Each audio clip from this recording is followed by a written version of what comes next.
Motorola Cliq or Motorola Dext, expected fourth quarter 2009.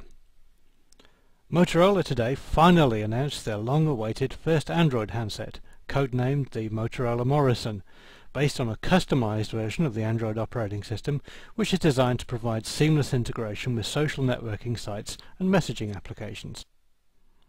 Known as the Motorola Cliq on T-Mobile USA and the Motorola Dext on Orange in France and the UK and Telefonica in Spain and Latin America, it integrates very closely with Motorola's brand new Moto Blur service, which is a combination of software and services that Motorola hope will differentiate their new offering. This is rather more than a standard handset with a vanilla version of Android.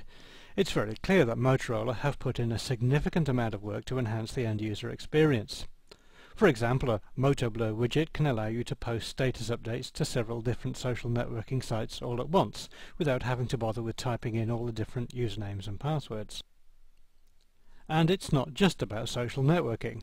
Moto Blur can also integrate with corporate email systems such as Microsoft Exchange, and of course it supports standard Internet protocols and SMS messaging too.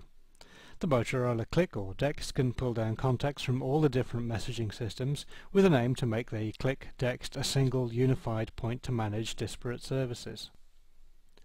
Of course, Motorola aren't alone in trying this unified approach. The Palm Pre and Pixie market themselves heavily on the idea of streamlining all sorts of different services into one interface. But Motorola have the advantage that they're using the open Android platform rather than Palm's proprietary WebOS application. Another innovation is the way that the Motorola Cliq continually backs up all data to Motorola's Moto Blur servers. If the phone is lost, stolen or destroyed, then you don't need to worry about lost data. You can also track the Moto Blur via GPS remotely and initiate a remote wipe if needed.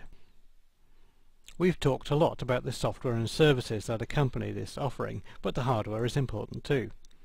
There's a large 3.1-inch 320 by 480 pixel touchscreen display on the front, a fairly conventional slide-out keyboard along the long edge of the device, a 5-megapixel camera with autofocus and geotagging, GPS with an embedded compass, stereo Bluetooth, Wi-Fi and tri-band UMTS plus HSDPA download speeds of up to 7.2 megabits per second.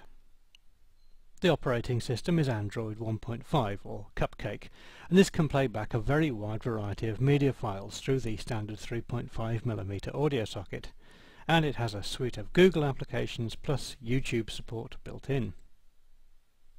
It's a large, quite heavy handset measuring 114 by 58 by 16mm and weighing 163 grams or 5.6 ounces if you're an American. The large 1420 mAh battery is quoted as giving up to 6 hours usage time and 13.5 days standby time, which is good. Apple were perhaps the first major mobile manufacturer to really succeed in making a mobile phone more than just a piece of hardware, but Motorola's vision certainly seems to be as good as Apple's, if not better, well, on paper at least. This is the first of many Moto Blur handsets. Motorola will announce another one for 2009 launch very soon, and they intend to launch several more Android devices during 2010. T-Mobile and Motorola hope to have the Cliq and presumably Moto Blur available by the end of November 2009 in titanium and winter white colour schemes. So the question is, can Motorola succeed? We have to say that the Cliq or Dext looks great on paper, although we would prefer a higher resolution display such as the Nokia N900s. The integrated software and back-end services look good, and it seems to fit in with a well-defined roadmap. Plus, Motorola have to make this phone and the Moto Blur service work if they're to survive, as the future of Motorola as a mobile phone manufacturer depends on it. Perhaps today will be the day that Motorola finally turns around its long years of decline. We certainly hope so.